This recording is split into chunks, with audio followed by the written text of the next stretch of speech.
Okay. Hello everyone, welcome to the class. This is lecture number 5, so we are in the third week of the course. What I will do today is we'll continue discussion of essentially community detection or clustering in networks, and then we will connect this back to the discussion of network motifs from 2 lectures ago. So this will kind of tie together our discussion of nodes, communities, and so on. And then for the plan for the next 2-3 weeks will be to start looking into methods for representation learning in networks. But today we are still talking about community detection in networks, and in particular what we will be interested about is how can we do community detection using spectral methods. And spectral methods meaning methods that compute eigenvectors and eigenvalues of the graph adjacency matrix. So this will be kind of very fascinating because we'll be using linear algebra to do graph processing. Okay, that's the idea. So we'll talk about spectral clustering algorithms, and spectral means that we worry about the spectra of the graph adjacency matrix, which means we worry about the eigenvectors and eigenvalues of this matrix representation of the graph. And we will go through 3 steps as we do this. First, we will do what we call pre-processing. Then we will do decomposition, where we will compute some eigenvectors and eigenvalues of some special matrices. And then based on these eigenvector representations, we will do some kind of grouping, right? So that's kind of how the lecture will go. But first, we will go and define a few concepts before we are able to go through these 3 steps, okay?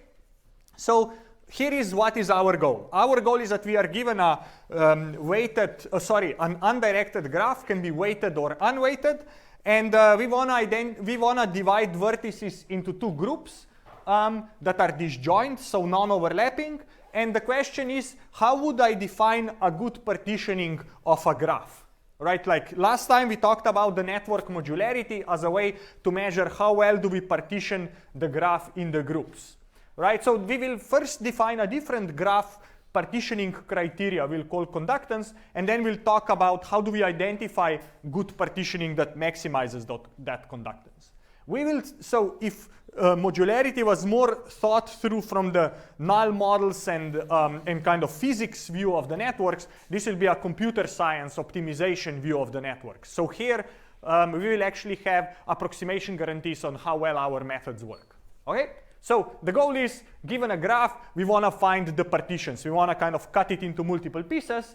And essentially what we'd like to do is have a lot of edges inside the piece and a few edges across the piece, right? That we'd like to keep that type of intuition. And the question is, how do we design a formula that captures this type of intuition and that would kind of split this graph in the middle as we would kind of intuitively do?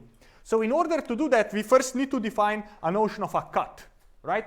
And we will express this objective function that tells me how well did we find partitioning of the graph to define a notion of the cut. And we will say a cut between sets A and B, so basically we take all the nodes, we split them into 2 disjoint sets A and B, is simply the sum of all the edge weights where one endpoint is in A and the other endpoint is in B. Okay, and if you have an unweighted graph, then the edge weights are all the same and they're equal to 1. Right? So in this case, the edge cut for this particular partitioning would be equal to 2 because there are 2 edges where one endpoint is in one set and another endpoint is in the other set. Right? So essentially, intuitively, we are saying how many edges do I have to cut to get these two sets. The problem with this type of cut criteria, or one idea that we could go, is to say, let's just find the partitioning that minimizes the cut, right? The less I have to cut, the better partitions, better clusters, better communities I have found. There is a very kind of easy counterexample to this, is that if I just try to minimize the cut, then in many real networks, I can have, a single node kind of sticking off with a very low degree. And for this particular graph, this is the minimum cut, right? I'm able to cut one edge, and I get set A, and everything else is set B. So kind of trivial. And I don't want to have this kind of ill-defined optimal solutions to my problem. In this graph, what I would like to do is I'd like to come up with a criterion, for example, that would cut somewhere here. in a sense that, right, there seems to be like a cluster here, there seems to be kind of a cluster here, and there is two edges crossing. So I would prefer, at least intuitively, this type of partition versus that type of partition. Yeah? Yes. Okay, great. So the problem with this, with just directly minimizing the cut, is that only kind of considers the connections between the clusters, but it does not consider what's happening inside the cluster.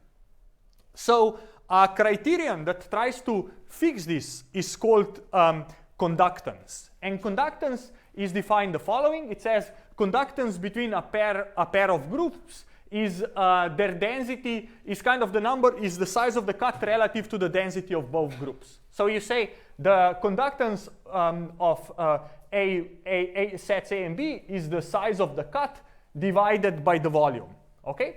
And so volume is the total weighted degree of the nodes inside a given set. So volume is simply a sum of the node degrees of the nodes that are in A. So here we are saying how many edges do we cut divided by the volume we get. The reason we take the minimum is because we would like to divide this by the smallest of the two sets. And because we care for conductance to be as small as possible, we want these two sets to be as big as possible. And the minimum will be the biggest when these two sets will be approximately of equal size. Right? So here we're essentially saying I want to split my graph into two equal size pieces such that the cut is small. Right? Because if I go back to my previous guy right here and I call this set A, then I would be dividing by 1 here, and I would get a very bad conductance. I want this conductance to be as small as possible. I want to get a lot of edges inside for a very few edges that I cut. And because I take the minimum of the two sizes, I cannot make one too small. I want them to be kind of approximately balanced. So this produces more balanced or equal size partitions. And now the question is, if this is the criteria I want to optimize, how do I find a good cut? And the point is, the problem is that computing this best conductance cut is MP hard. And there is a very cute kind of proof that you can do to see this. So what we will do now is we'll talk about spectral graph partitioning that gives us an approximation guarantee to this to trying to optimize conductance or find the cut that optimizes conductance. So that's why we will talk about now about spectral graph partitioning. Right? So far I defined the criterion. Now I need to define the algorithm that optimizes that criterion. And here is now what we will do is I'll give you a quick overview of kind of linear algebra and start thinking about what eigenvectors and eigenvalues are and what is intuition behind them. Because these things are very intuitive, even though most times kind of they forget to explain it. Okay? So here is how we'll think about this. Let A be adjacency matrix of my graph. Okay, so I have an undirected graph and I have adjacency matrix. Essentially, entry ij will take a value of 1 if I and j are connected, and otherwise it will take an entry of 0. Okay? And then let x be a vector. So if my graph has n nodes, then let x be a vector of dimensionality n, and I will label its components as x1 to xn. Right? And the way I can now think of this vector x, each component of x assigns a value to a node in the graph.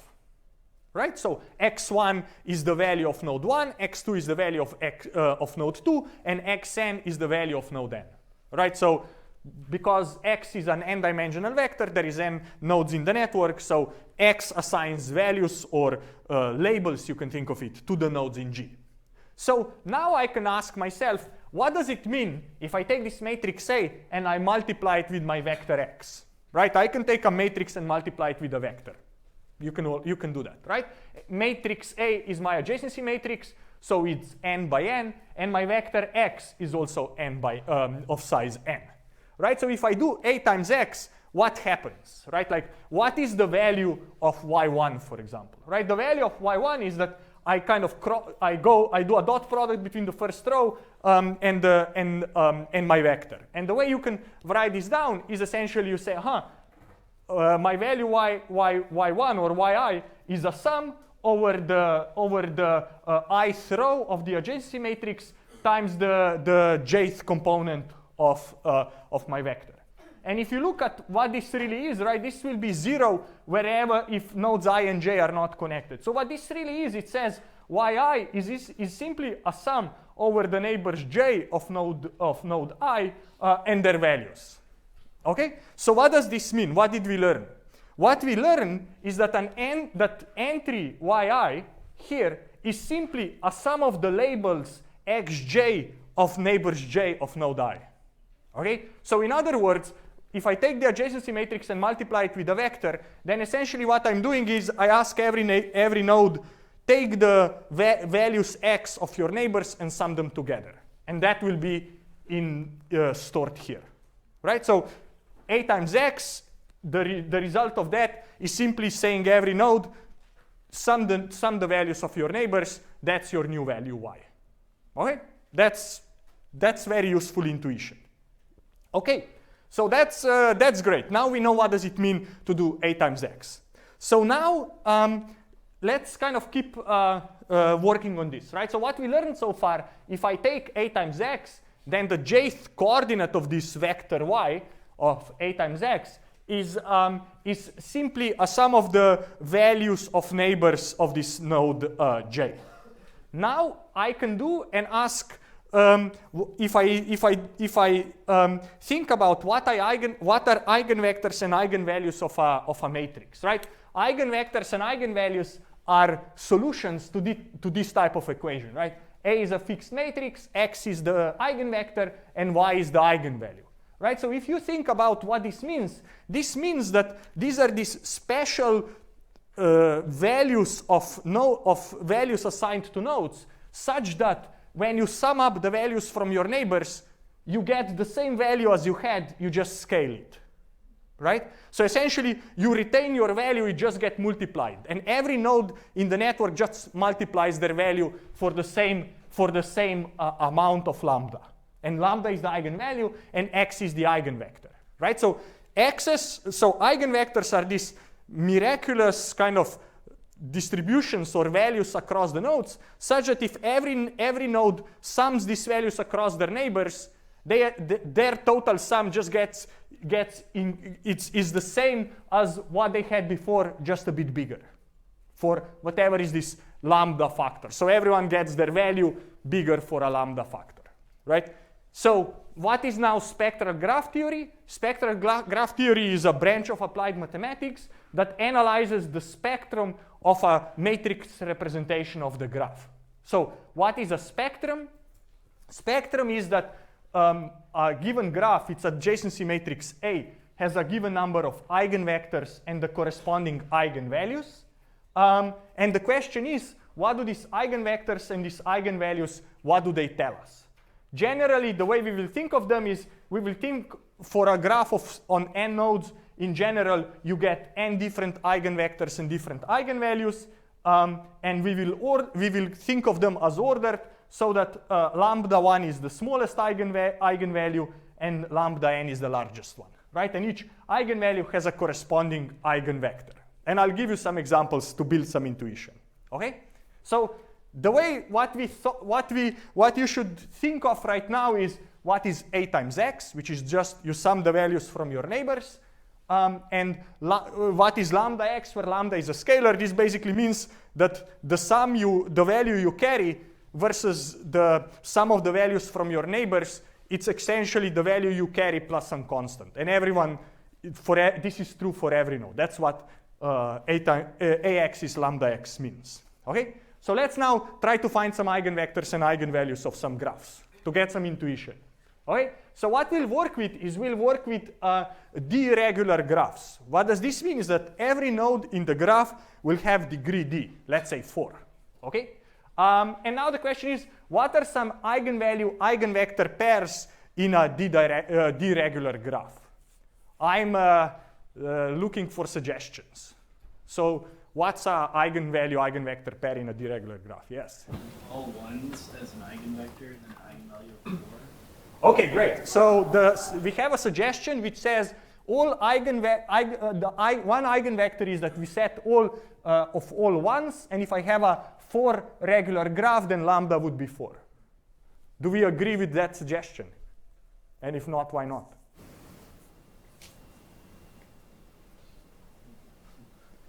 What do you guys think? Right, so what did we say? We said every node has degree d.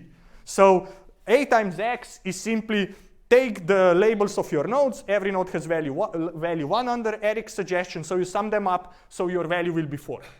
Right? Every node does that, so every node's value is now 4. Right? So this is the eigenvector, and the corresponding eigenvalue is 4. Right? Everyone's value went from 1 to 4, so it got multiplied by 4. Right? So great suggestion, right?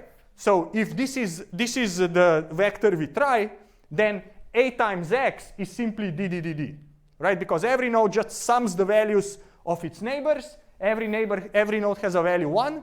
Every node sums values from d different neighbors. So the sum of d1s is a d, and that's the same for everyone, right? So, this is simply lambda times x, where lambda equals d, right? It's basically the same vector multiplied by d, right? So this is our first eigenvector-eigenvalue pair. Okay? So what did we just conclude is that we found an eigenvector-eigenvalue pair. Vector has all value 1s, and the corresponding eigenvalue equals d, right? And note, right, that this is just one eigenvector-eigenvalue pair, and there might be others. Yes? A dot x is the row of these. So should I explain what A times x is? Yeah, could you re-explain that? Which thing I should explain? Like why A dot x gives you, in like the then step? Yeah. So you are a deregular graph, which means every node has degree 4. Right? If every of your 4 neighbors has value 1, and you sum up those values, what's the sum? It's 4, or it's d, right? So if everyone has value 1, and A times x says you just sum your neighbors' values, then everyone's new value will be d. We agree with that? Okay, great. So now we have the left part of this equation. How about the right part, right? Is there a relationship between these two guys? Yeah, yes, it is. They are multiplied by d. So this is lambda x, where x is this guy, and lambda equals to d, right? And we found one case. Yes? Is there intuition for finding other eigenpairs that have a vector that's not just ones?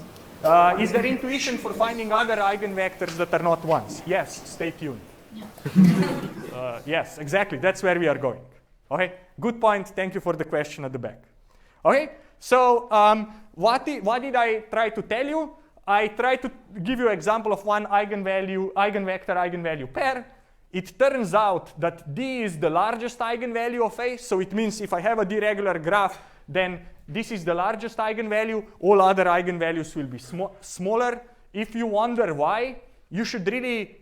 So what I will do in this lecture is I have a lot of slides that have details up there, and I won't go over them, but essentially they give you proofs for some of the claims I will make. For example, if you don't believe me that this is the largest eigenvalue, then you can find the answer here. But I won't go over these proofs in the lecture. Okay? So that's good. So you should believe me that D is the largest eigenvalue of this adjacency matrix A of a deregular graph. So now the question is, what if my graph is not connected? What if my graph is composed of two connected components?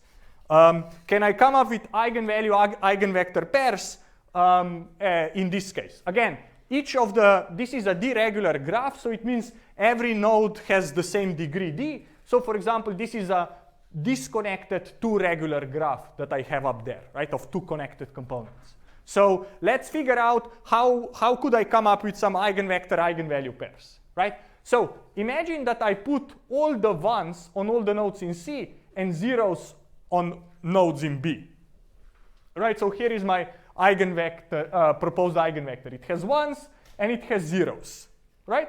And if I do A times x, as we said before, all the guys in C have links to the other nodes, so they sum these things up and they get the value d. And all the nodes in B, they have value of 0. So when the nodes in the component B sum their values together, they sum zeros together, so I get zeros, right? So I have just found an eigenvector-eigenvalue pair where here's this is the eigenvector and the corresponding eigenvalue is D.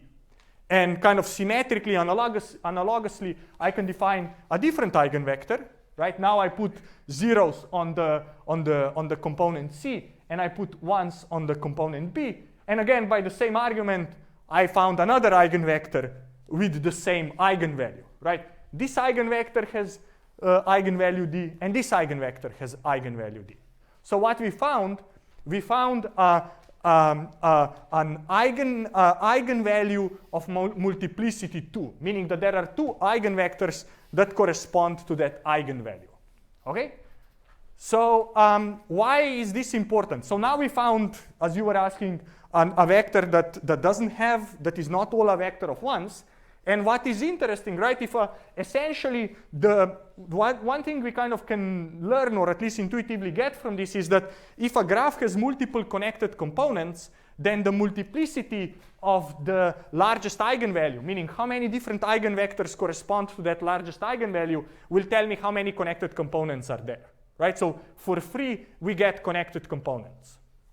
And now I tell you a bit more intuition, right? So what we did here, when we have a disconnected graph of two connected components, and again, this is all true for D-regular graphs, then the largest eigenvalue is equal to the second largest eigenvalue, right? The first two eigenvalues are equal, right?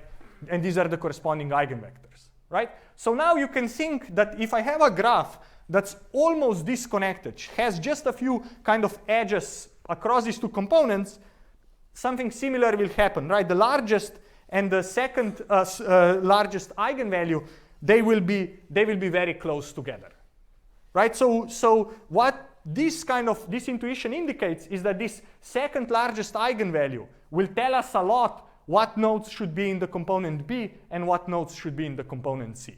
So that's the intuition, but there is still long way to get there. Okay? Yes. All ones still an eigenvector of this? Great point. So is a vector of all ones still an eigenvector in this space? So the property of eigenvectors is that they are orthogonal to each other. So if you dot product them, they are orthogonal. And these two guys are orthogonal. The vector of all ones is a linear combination of these two. So it's not. Right? Good point. Yes. All right. So let's keep talking a bit about this intuition, and then we'll do more math. So what we already know is that if a D-regular graph is connected, then we know that the vector of all ones is the eigenvector corresponding to the largest eigenvalue. Because eigenvectors are orthogonal, this means that the second eigenvector must be orthogonal to the first one. Right? Orthogonality means that if you take two vectors and multiply them, you do a dot product, the value is 0. So if this guy has all ones, then the second eigenvector must be such that its components sum to 0.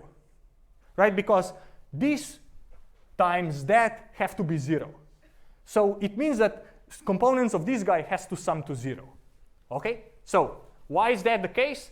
Eigenvectors are orthogonal to each other. So if I write this out, basically what is a dot product? I take the xn, the first component, multiply it with the xn minus 1. So this is the second eigenvector, the same component, and I sum this up. This is all equal to 1. So, this is just 1. So this means that the sum of the components of the second eigenvector have to sum to 0. So this is a constraint that comes from orthogonality to the first eigenvector. Okay? And this fact will be important, right? So what does this mean? This means that this second eigenvector, its component must sum to 0, which means that some of its components, some coordinates will be higher than 1, and some will be higher than 0, and some will be less than 0. And what this will mean, as I will show you later, is that some nodes will have a value greater than 0, and some nodes will have a value less than 0. And this, whether the node has a label that is positive or negative, will essentially tell us who is on the left side, who is on the right side. Okay, so the magic that will happen is that we'll be looking at this eigenvector corresponding to the second largest eigenvalue, and the sign of the value of the node will tell us is it in the left partition or in the right partition. That's the kind of preview. There is still a lot we need to explain why this goes through. Okay? Yes?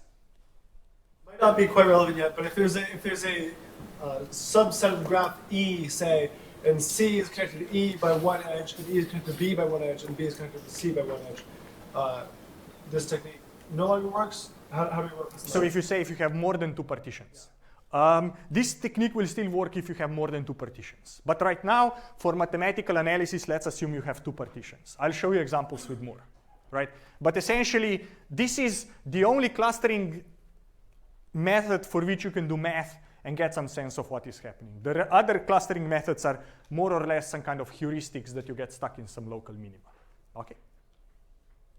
Okay, good. So now we kind of know what we will want to do and that we will be looking at eigenvalues and we'll be looking at the second eigenvector and we'll be looking at the components of the second eigenvector. But the thing is actually much more interesting. So the first thing is we need to decide what matrix are we going to compute these eigenvalues of. Okay? So this is just a recap. I take the graph, I create the adjacency matrix. This is the adjacency matrix. 1 means there is an edge between nodes 2 and 1, and 0 means there is no edge. Okay? Because our graph is undirected, what does this mean? This means is that our adjacency matrix is symmetric, so I can kind of flip it across the diagonal. It's symmetric across the diagonal, because if node I is connected to J, then J is also connected to I, because edges are undirected.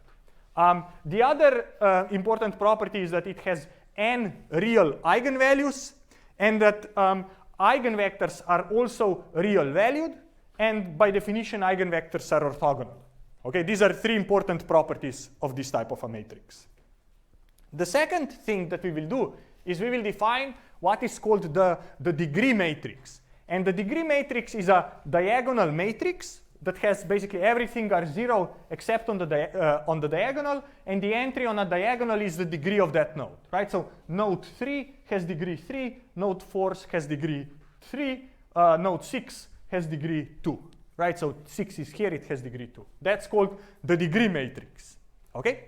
Now that we know what the adjacency matrix is and what the degree matrix is, then we define this notion of a Laplacian matrix. And a Laplacian matrix is here. Laplacian matrix of a graph, we label it as L, is a degree matrix minus the adjacency matrix. So here's the Laplacian of our graph.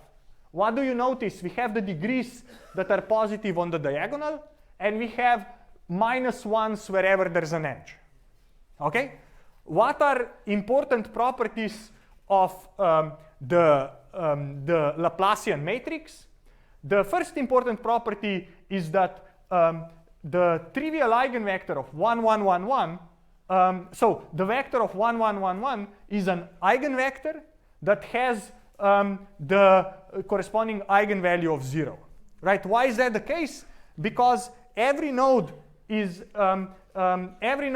summing the values of its neighbors. Because we have entries on the diagonal, we can think of this as a self loop. So everyone is summing, the number of edges they have. That will be the minus their degree plus their degree. So this will be 0, right? So this means that x is an eigenvector with a corresponding eigenvalue of 0. And that's the smallest eigenvalue in our case, okay? So this is the first important property. We still have vector of 1, 1, 1 to be the eigenvector with a trivial eigenvalue of 0. The reason for that is that basically what we did is we added a self loop on every node, and we added the degree. So if you sum the row, the sum equals to 0. Okay? There are 2 more important properties: that eigenvalues are non-negative real numbers, and that eigenvectors again are real, meaning they are not complex. These are the properties. Here's the proof for all these 3 properties. I skipped that. I encourage you to look at it yourself. Okay? So now I want to show one more important thing, and then we'll start working on the algorithm. For this fact is true for any symmetric matrix, and it says the following. It says that for a symmetric matrix M, the second smallest eigenvalue, lambda 2, so now the second smallest eigenvalue, lambda 2, is a solution to the following optimization problem, where I want to find vector x that is orthogonal to the first eigenvector. Here I label it as W1, and here is the equation that I'm solving, right? So W1 is the eigenvector of M with the corresponding eigenvalue lambda 1, and then the value of lambda 2 equals to this optimization problem where I'm trying to find a vector x that is orthogonal to the first eigenvector and optimizes or solves the expression above. So what I want to do now is I want to work out what is the meaning of this optimization problem for us where our matrix M is the graph Laplacian L. Okay, let's try to work this out. So here what we need to do is we need to figure out what is the value of that x transpose mx. So in our case, what is the value of x transpose L times x, right? And I'll just write it out, right? This is a sum over I and j, where for every I and j, I take xi and I multiply with xj. And here it is, right? Or another way I can do is I take the Laplacian matrix and I will expand it into its definition, right? Every entry of the Laplacian matrix is the entry of the degree matrix minus the entry of the adjacency matrix, right? I just took L and expanded it by its definition. And I'll still kind of keep massaging this, this summation. What do I do now is I take this xi, xj, and I distribute it inside, right? So I get, this is now a sum over I degree entry at ii times the xi squared, because this will happen only at places where I and j are the same. Then xi times xj is xi squared, and I have the entry, the diagonal entry of the matrix, and everywhere else, this product will be 0 because dij will be 0. So that's how I simplify this guy. And then the second guy, these aij's are just zeros and ones.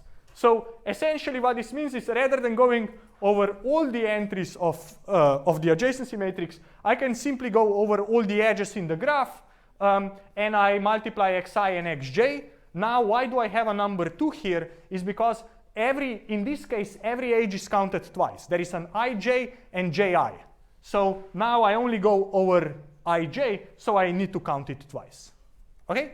So now I have this. So let me keep massaging this further, right?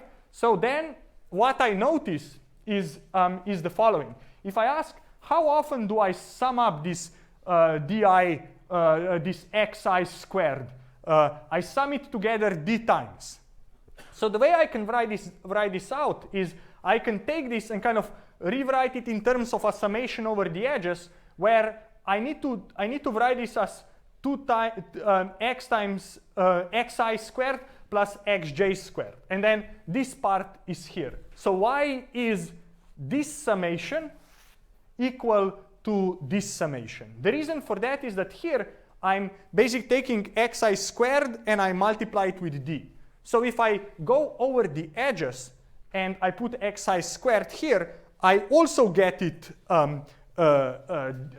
d times, right?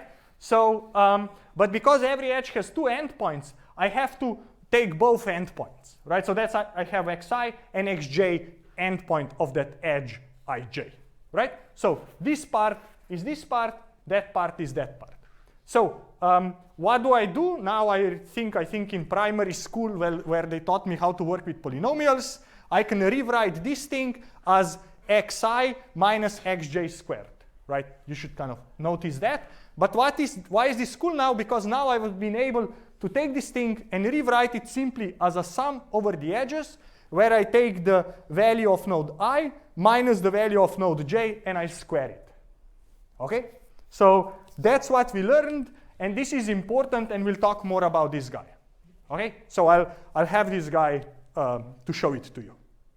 What I'm again skipping is this fact why second eigenvalue is the solution to this particular minimization problem, and why the second eigenvector is the solution of this minimization problem. Okay? So that's the proof here. Please check it yourself. Okay, this is the reason why. Okay, so now the question is, let's try to find x that solves this optimization problem. Okay, so the idea is the following. What do I know about x? I know x is a unit vector, right? Because it's an eigenvector, eigenvectors have unit length, so the sum of the entries of xi squared equals to 1. Its Euclidean length equals to 1. The second thing I know about x is because I'm doing this over the Laplacian matrix, I know that the first eigenvector is all ones. And I know that x is a second eigenvector, so it has to be orthogonal to the first one. So we talked before, right? So if the first eigenvector has all value ones, and I dot product x with it, I have to get a 0, which means that the sum of the entries of vector x has to be 0. So these are two important facts. First is x has Euclidean length 1. Second important fact is its components sum to 0. This is just from the fact that the vector of all ones is the eigenvector of the graph Laplacian, and eigenvectors are orthogonal to each other. So now I will go and restate that equation in the top right corner, what we did in the previous slide, right? So I can restate the equation up there over the graph Laplacian as the following, right? Saying lambda 2 is a solution to the following optimization problem. Find a vector x such that its components sum to 0, such that its Euclidean length equals to 1, and in such a way that when I go over the edges of the graph, the value of node I minus the value at node j squared, the sum over these things is as small as possible.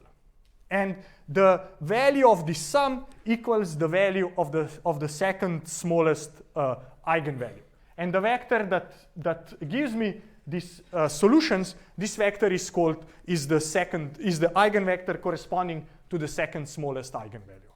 Okay? So what I want to do now is look a bit about this, right? So remember that the entries of vector x sum to 0. So some of the entries have to be positive, some of the entries have to be negative. So the way you can think of this is the following, right? I want to minimize this sum. So this means, and as I said, some of the nodes of my graph will be kind of will have their label assigned by x to be less than 0, and some others will have the label assigned to be more than 0. All right?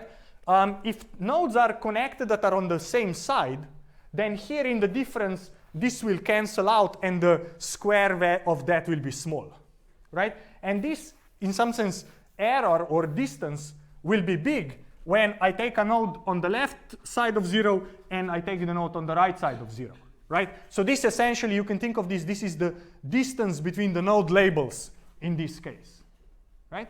So, and I will only take nodes I will only cross 0 when I have an edge that crosses 0, right? This is when this value will be big and the square of it will be even bigger, right? So essentially what I'm trying to say is that in order for us to minimize this, what we want to do is we want to take nodes that are connected on the same value here so that these differences will be small.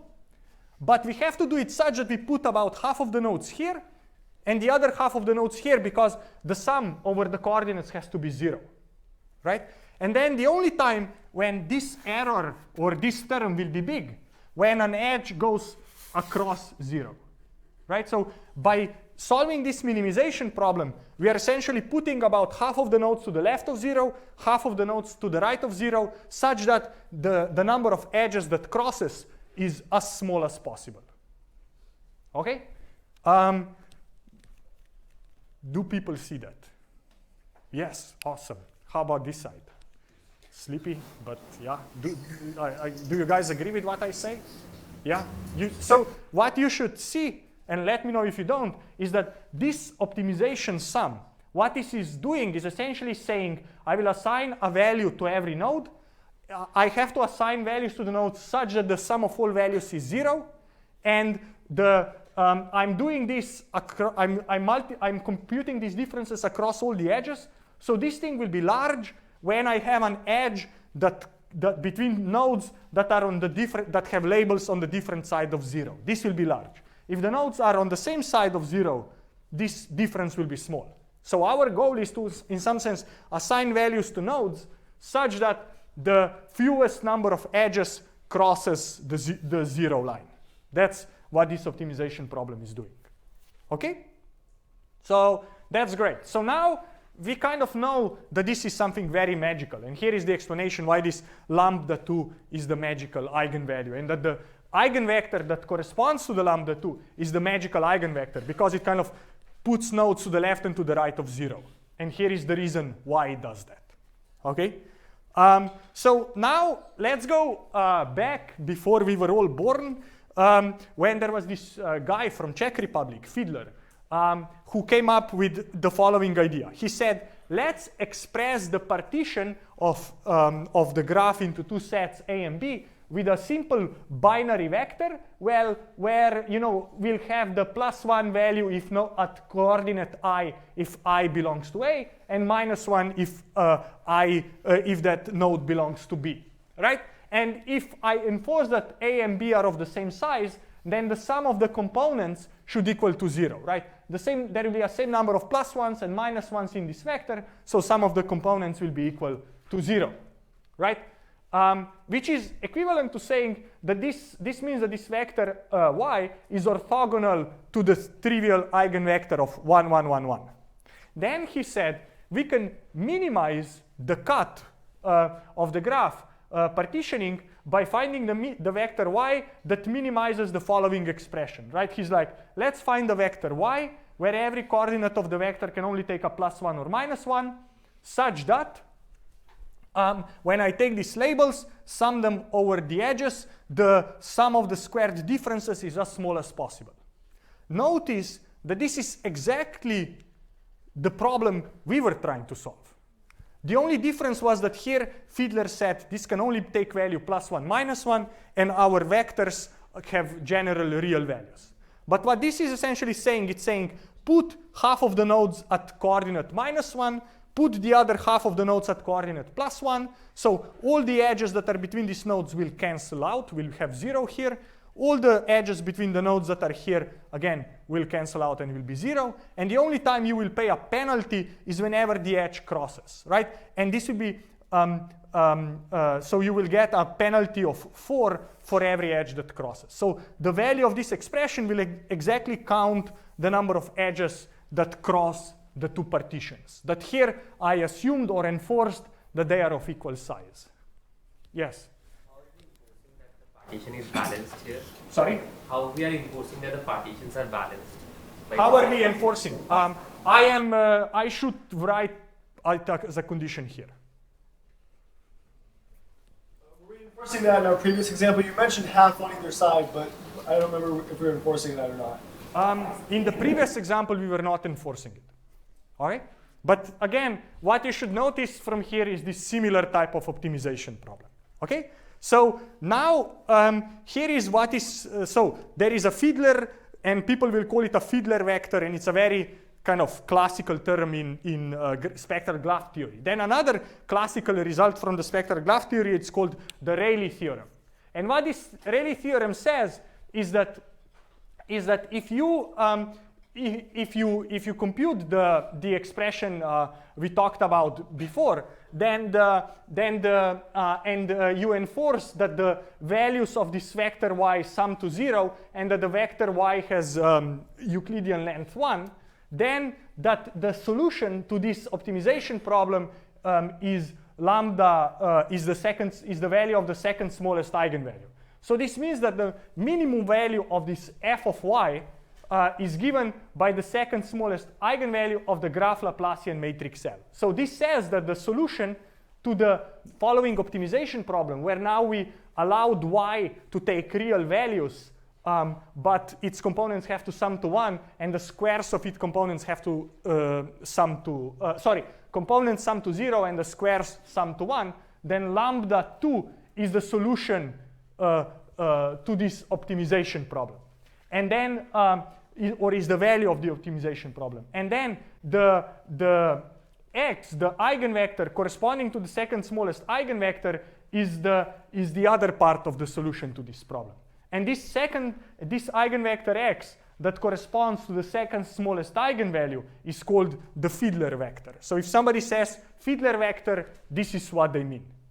And what is the consequence from all this is that we can use the sign of this Fiedler vector x to determine whether a node is on the left or on the right side of the, or in the left partition or in the right partition, right? So the picture to think about is something like that, right? Where y are these coordinates, and then the differences squared essentially count how many edges cross. And why is this important? This is important because there is a beautiful theorem, again, proof follows, where you can show that this type of spectral clustering of this graph Laplacian will give you a near optimal solution. So essentially what this is saying, if in the graph there exists a cut of conductance, now remember we defined conductance at the beginning of the lecture of conductance beta, then lambda 2 will be smaller than 2 times beta. Notice that smaller is better. So this means that I have found something that is a factor 2 away from the optimal solution, right? Because lower is better. So essentially it means that if the second eigenvalue will give me a cut of conductance that is at most 2 times worse than what the optimal cut would be, which is NP hard to compute. And when I say optimal cut, I really mean cut of the optimal conductance, not the cut metric itself. Okay? So this is what I wanted to tell you. I'll skip this. This is what I wanted to tell you about kind of mathematics of this, right? So what did we do? We defined the score for the goodness of the graph, which is called conductance. Then we said, how do we efficiently identify the partitioning that achieves good conductance? We said, let's approximate the information provided by the eigenvalues and the eigenvectors of the graph Laplacian matrix, and then this whole thing is called spectral clustering. Okay? So now with kind of this mathematical intuition, now I actually want to show you how these things are really done in practice. We can take a bit of a break, and I'm happy to take a couple of questions, if there are any. Yes, go ahead. So, put another way, is solving for lambda 2 like solving these squares between these two? Exactly. Putting the other way, all I said, right, is that solving for lambda 2 is essentially minimizing the sum of the squared differences between the coordinates of nodes, right? With the condition that the sum of the node labels should be equal to 0, which means some are on the less than 0, some are more than 0, and the sum of the squares has to be equal to 1. Exactly. That's exactly what we did. All right? That's a beautiful summary. Good. So let's now move on and go back to my first slide, which was how do you do spectral clustering? You do pre-processing, you do decomposition, and you do grouping. We already know what the pre-processing we do will be. We will create the graph Laplacian matrix, right? So if I take the graph, I will define the degree matrix, and I will then create the graph Laplacian matrix. Then I will do the eigen decomposition of the graph Laplacian matrix, and all I care about is the second smallest eigenvalue and the corresponding eigenvector. Everything else I don't care about, right? Notice that the smallest eigenvalue has value 0. Here is the corresponding eigenvector. All the components are the same. They are not equal to 1 because all the eigenvectors have length of 1. This is the second smallest eigenvector, or the eigenvector corresponding to the second smallest eigenvalue. Here I'm writing the coordinates of it again. Notice that the first 3 nodes have a positive coordinate and the last 3 nodes have a negative coordinate. Okay? So this is the first part, right? I create the graph Laplacian and then I do the eigenvalue decomposition. And the way you can think of this is now that this maps the nodes of the graph into coordinates, right? Every node has a coordinate assigned. And the point is that the sum of these coordinates is 0, and the sum of squares will be 1. This is by the kind of the constraints coming from eigenvalue decomposition. Yes? Is there an intuitive way to think about how eigenvectors relate to an adjacency matrix? Is there an intuitive way? Besides just there's some like individual eigenvectors. An intuitive way how eigenvectors correspond to the adjacency matrix. I mean, we talked about the spectrum allows us to uncover the connectivity, how many connected components we have. The second eigenvalue allows us to partition and reveals the conductance. And then the higher order kind of eigenvalue provide kind of higher order kind of moments variations across of this adjacency matrix. What people really care about most often is lambda 2. You can look at other ones as well, and there is some theory about that. But the theory is the most well developed for lambda 2. Okay? So now we told about how to compute that eigenvector. So now we need to do the grouping, which basically means that we sort the components of the second eigenvector based on their value. And then we simply decide to split on 0, right? A naive approach would be to split at 0. People use more expensive approaches to maybe to minimize the cut in one dimension, or somehow empirically decide the threshold, what to put on the left, what to put on the right. But if we would just do what I told you so far, all the nodes that have the positive value in the eigenvector go on the left, and everything else goes on the right. So in my case, I would put 1, 2, and 3 in one cluster, and 4, 5, and 6 in the other cluster, right? So that's cluster 1, that's cluster 2. Here was our original graph, so we exactly recovered the cut we wanted to recover. Okay? So it's kind of magical, right? That I create some matrix, I compute some eigenvectors and eigenvalues, I look at the components of the second eigenvector, and this essentially does the clustering for me for free. That's kind of the magic here. And I can even show you, for example, if I take a real graph, here it is, and I create the graph Laplacian out of it, and I compute the second eigenvector, and I simply plot the values of the second eigenvector from the smallest value to the largest. Notice how it nicely splits the nodes, right? Like about half of the nodes has the negative value, about half of the nodes have a positive value. So it's very easy to say, this is my cut, and it will correspond to this. Notice also that on every side I have kind of two nodes that are a bit closer to 0 than other nodes. These two nodes are these guys and these two guys, right? So notice again how beautifully captures the structure of the graph.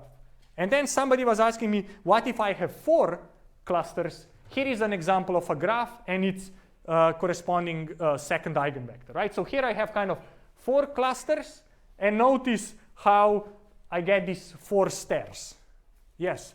What if you have more than one connected component? Is it like the second eigenvector or eigenvalue is corresponding to the largest ones? So if I have multiple connected components, then of course my theory will break, right? Then the second eigenvalue will be the same as the first one, right? So that's a kind of a trivial case. Here I'm assuming the graph is connected, right? But if you have a disconnected graph, you won't apply the eigenvalue decomposition to figure out that it's disconnected. But can you do the same thing to find the clustering within the connected components? Oh yes, of course. You can just take the connected component and run your method on it, right? So that's very doable. So I'm not sure why are you kind of asking me this? It seems like not important. I don't know how to say. Like, sorry, right? Like, if the graph is disconnected, then yes, of course, we showed the result before that then the first and the second eigenvalue will be the same, right? We showed that. But this means we found perfect clustering. We found the clustering of our disconnected graph into two communities where we don't have to cut any edges. Like, that's the best thing that can happen in life, right? So, but if the things are a bit more complicated, then it nicely explains them, right? So I think what you just asked, maybe I will change my answer. We can still do what you said. In that case, it's the best thing. We get the best possible cut. We get the cut where we don't have to cut anything, which is the best cut to do in, like if a cake comes pre-cut, there's nothing for you to cut, right? Which is the best scenario. So it's like getting a cake. It's a free cake, all right? So it's not a bug, it's a feature. That's the point, okay? But of course, if the cake is not entirely cut, like here, you have to cut it and the second eigenvector will still tell you how to cut it. Okay, good. Thank you for the question. Good, yes? You have to tell it how many times to cut it, so like the number of clusters you want. Great question, right? So far I only did it for 2 clusters. Here I show you what happens if you kind of have 4, right? So what do people do? One option is to look at this and try to come up with some heuristic that will decide to cut it. This is what people do. The other thing people do is they, let me show you a few more examples. I'll come to that question. Is there anything else? Yes? Can you also use the information from the eigenvectors corresponding to the third or fourth, even more? Great question. So the question was, can you use information from third and fourth eigenvector? This is the answer to his question. So I'll come to that. Yes? What if your clusters aren't like split in half? What if you have a small cluster and a large cluster? Great. What do you do if you have a small cluster and a big cluster? The conductance metric kind of takes account for that, right? It has some preference for kind of balanced partitions, but if it's a small cluster that's super well defined or barely connected, it will prefer that over something that is worse. So it kind of accounts for that, right? This is what I wanted to show with something that has 4 clusters and the corresponding second eigenvector.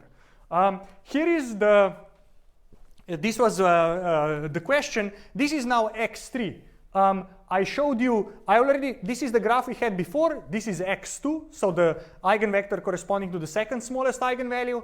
On the top, I show you x1, and you see all the values are the same, so this is our trivial eigenvector, right? Why it doesn't have values of 1 is because the sum of squares has to be 1, so it's just normalized. But this is now x3, right? And notice how x3 has interesting structure. It's negative, and then it's positive, and it's negative, and it's positive.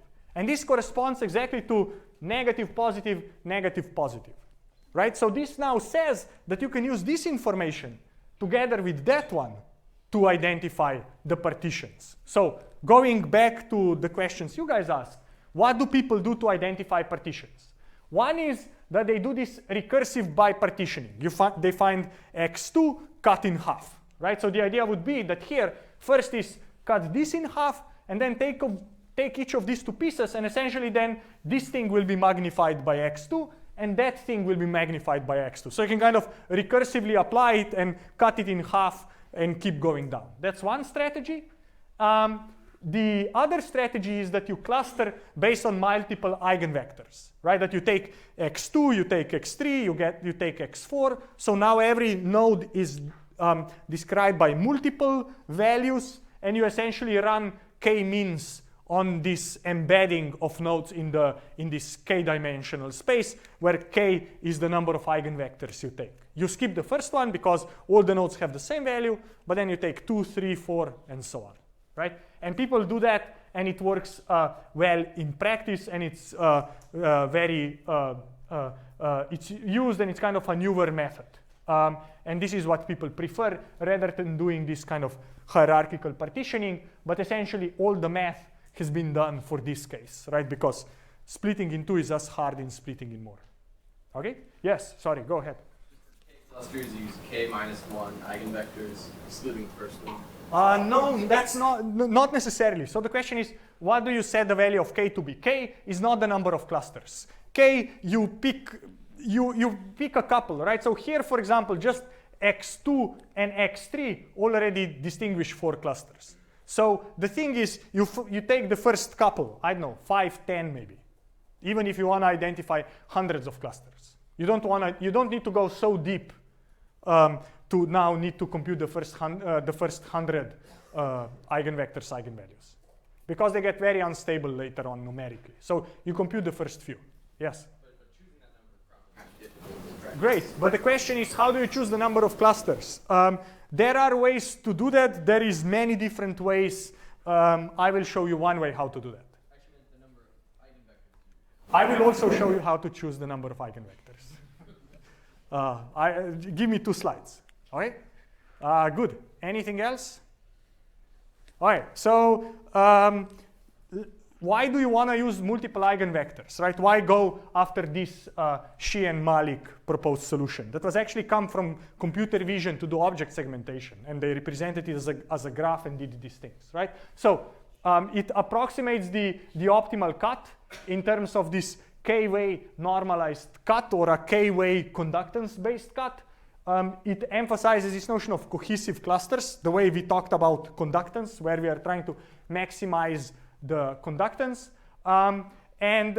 Multiple eigenvectors are also nice because they prevent kind of instabilities due to sure, information loss, but really due to numerical instabilities and your non-perfect precision when you are doing things numerically. So people like working with multiple eigenvectors.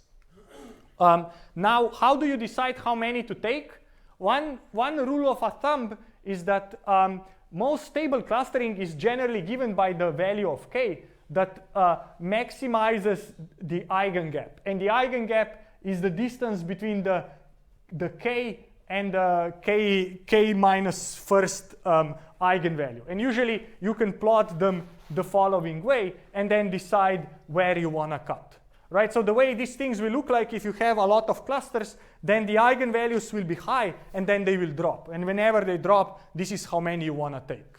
Right, which goes back to this intuition that I was telling you before. If our graph is disconnected, then the first two eigenvalues will have the same value. So if our graph would be disconnected, lambda 1, lambda 2 would be the same, and then it would drop off. So if our graph is almost disconnected, then lambda 2 and lambda 1 will have about the same value.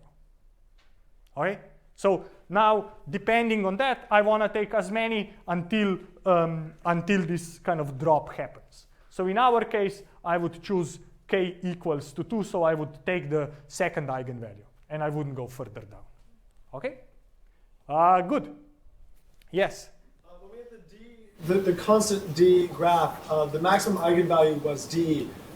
Is it a maximum of the diameter of the graph? Right, so the question is, what's the maximum eigenvalue? What we did, and I kind of didn't explain that. What we did is, because for a general graph, the maximum eigenvalue will correspond to the density of the graph and things like that.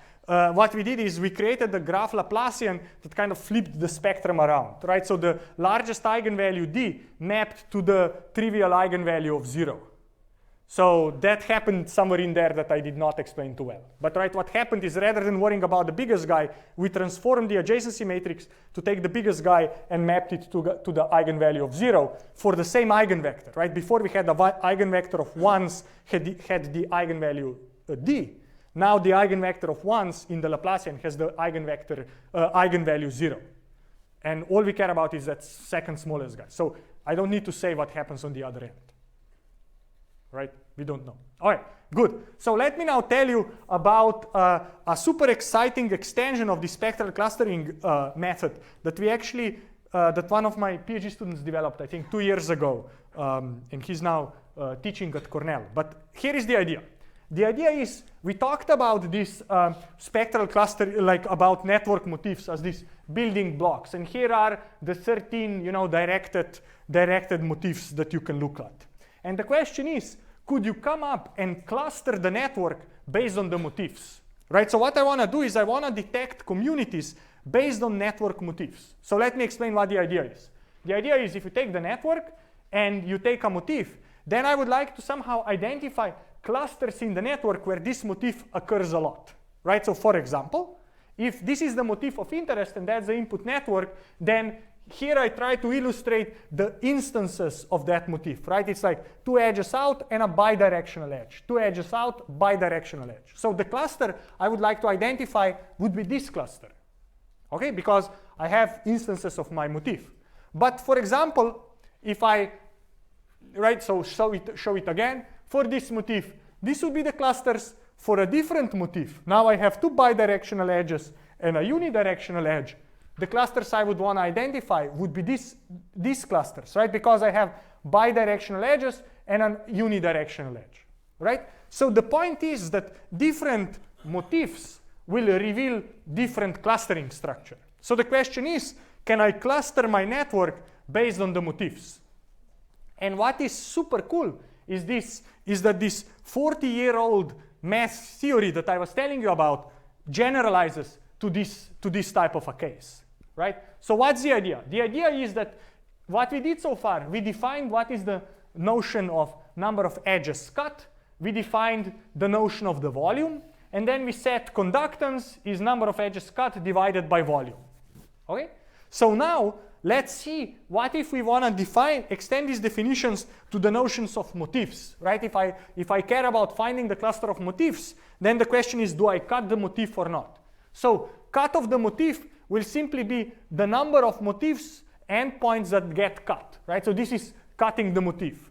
And then the definition of the this is of the cut. Definition of the volume is just how many instances of motif or how many endpoints of the motif are there in a given set. And then the conductance, this motif-based conductance, is number of motifs cut divided by the volume, right? So in some sense, we just in a straightforward way generalized our definitions of cut, volume, and conductance to the notion of motif cut, motif conductance, and motif cut, motif volume, and motif conductance. Okay? So let me give you an example. Imagine this is the motif of interest, and here is my network. Then, for example, we want to ask what is the conductance of this cut, right? And we care really conductance with respect to this motif. So the way I would think of this is to say, let me identify the number of motifs cut divided by the motif volume. So if I look into this graph, here are all the instances of my motif, right? It's a bidirectional edge and two edges pointing out. So these are all, these are 3 plus 3, 6 instances of my motif. So how many motifs does this cut? It cuts 1 instance of the motif, right? These edges do not participate in the motif, so I don't care about them, right? So we know that this will be equal to 2. And now what's the volume? The volume will be how many instances of the motif are on the side S, right? So it's 3 instances of the motif. Each instance has 3 nodes, so it will be 9 plus this node counted from this motif, right? So the motif volume will be 10, and the number of motifs cut equals to 1 here. So the conductance is 1 over 10. Okay? People followed? Yes? Yes? Doing the min anymore? Why are we not doing the min? Right now I'm just illustrating you the notion of how do you compute the conductance, motif conductance of a given cut. And then the question will be, how do I find a good cut?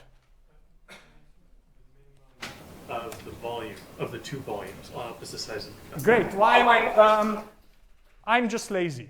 We are still doing the minimum of those things, but it's kind of cumbersome. Yes, so lazy. Can you again define the motif volume? Like how did it come out to be 10? Why is it 10? Yeah. This is the number of motif endpoints in the set S. Motif endpoints, right? So a triangle has 3 endpoints. So there are 3 triangles here. So that's 3 times 3. Plus this motif has 1 endpoint in S. So it's 9 plus 1. Good point. Thank you for asking.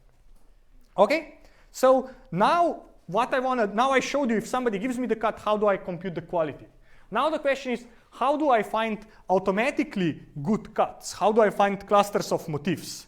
And the bad news is that, again, if just finding an edge cut is NP hard, this is also NP hard. But there is also good news. The good news is that we can generalize spectral clustering that I told you in the first part of the lecture to this more complex type of cutting. And the idea is that on the input I get the graph and the motif. I will take the graph and form a new weighted graph. I will call it W, and it will have a superscript M, because W will depend on M, the motif of interest. I will apply spectral clustering to this W, and I will output the clusters. And there is a theorem that basically says that we get the same guarantee as for spectral clustering on edges, that the resulting clusters will be near optimal with respect to the motif conductance, right? So we get the guarantee. So what are the 3 steps? The 3 steps are the same as for ordinary spectral clustering. We will create this graph W. the way we will create the graph W is the following. If I have a graph G and a motif of interest, then I will create an undirected graph where the weight of every edge will be the number of motifs that this edge participates in, right? So for example, this edge here between 6 and 7 has a value 1 because it participates in one instance of the motif. Edge 8, 9 participates in 2 instances of the motifs, so it has the value 2. Edge 9, 7 participates in 0 instances of the motif, so it has weight 0, so it doesn't exist. Okay? So this is now my WM. Okay? And I will apply spectral clustering to this WM, and then based on the second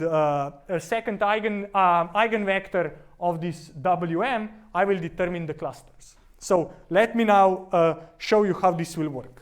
Right? So I have my motif of interest, I have my input graph, and as I said, I will define this weighted graph W, where the weight of every edge will be number of times this edge participates in my motif M, right? And I already explained you why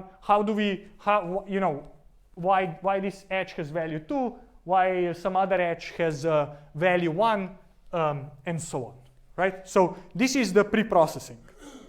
Now that we have done this pre-processing, the main insight is the following.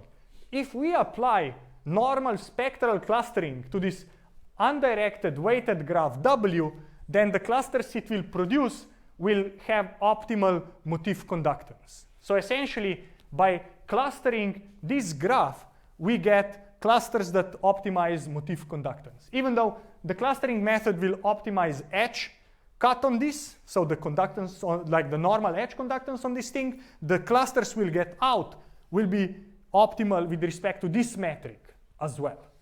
Okay? So what does this mean? This means the following. In the first step, given the graph, I form this weighted matrix W. Now, given this weighted matrix W, I can think of as a weighted graph. I basically go create the graph Laplacian. Right, here's my W, the degree matrix. I create the graph Laplacian and find the vector x that corresponds to the second smallest eigenvalue of this graph Laplacian. And now this x will reveal communities to me. Here is one way to think of this.